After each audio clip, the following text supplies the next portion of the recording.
Hello guys, তো কেমন আছো তোমরা সবাই? আমি আর আমার হাজব্যান্ড যাচ্ছি হন্টেড হাউস, মানে একটা পুরনো বাড়ি আর কি। ওখানে অনেক গল্প আছে যে রাত্রেবেলা ওখানে যাওয়া সবার, মানে কেউ যাওয়া আসা করে না আর কি, নিষিদ্ধ আর কি যাওয়া।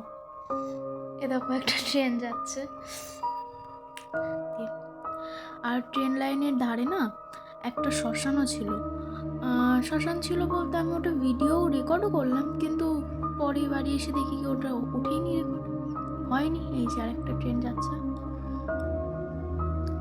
তো আমরা রোডের সাইডেই, কিছুটা সাইডেই ছিল বাড়িটা। তো হাঁটতে হাঁটতে যাচ্ছি, এই যে ঘরের ভিতরে ঢুকেছি। আরেকটা মজার ব্যাপার হলো, এইখানে দেখতে কিন্তু ছোট লাগলো ঘরটা, আর ভিতরে এত বড় বড় রুম ছিল কি বলবো, প্রচুর বড় বড়, আর উপরে তো প্রচণ্ড বড় ছিল। প্রায় 8-9টা রুম ছিল এই ঘরের মধ্যে, ওইটুকু ঘরের মধ্যে আর কি। এই যে দেখো কত বড় বড় রুম, অনেক উঁচু উঁচু, সব পুরনো বাড়ি আর কি। এরপর এখানে অনেক গল্পও আছে নাকি। গল্প বলতে এগুলো তো আমরা জানি না, এগুলো শোনা কথা। অনেকগুলো আছে এরকম ঘর, অনেকগুলো আছে।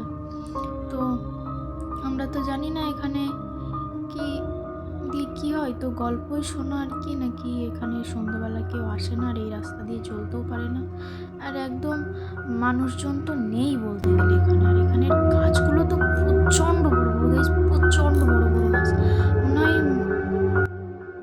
আর একটা কথা কি, এখানে যে স্টেশনটা ছিল সাইডে, এই স্টেশনের না কোনো নামও ছিল না। স্টেশনের নাম মানে শুধু স্টেশন। আমি তো শুনে প্রথম অবাক হয়ে গেছি যে স্টেশনের নাম শুধু স্টেশন, এটা কি করে সম্ভব হয়। এই যে এরকম অনেকগুলো পুরনো বাড়ি আছে, অনেক, প্রায় 7-8টা এরকম।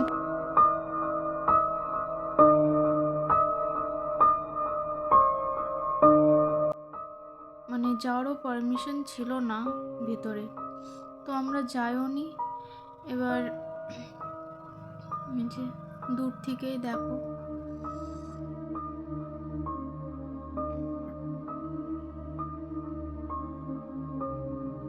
যে সব, এর ভিতরে যেতে ভয়ও করে, অনেক অন্ধকার, প্রচণ্ড অন্ধকার। আর তার জন্য তো আমরা দিনমানেই গেছি আর কি।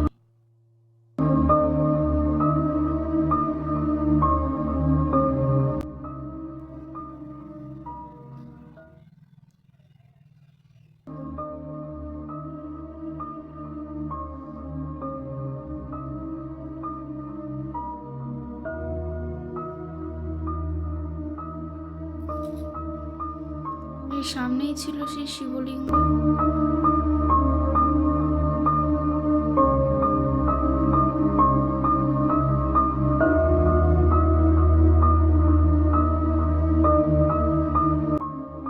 শিবলিঙ্গর পরেই মানে এই সাইড দিয়েই খাল না কি বলে, ওই খাল মতো ছিল। তো আমরা এই রাস্তা দিয়েই বেরিয়ে চলে এসেছি, ভিতরে আর যাইনি।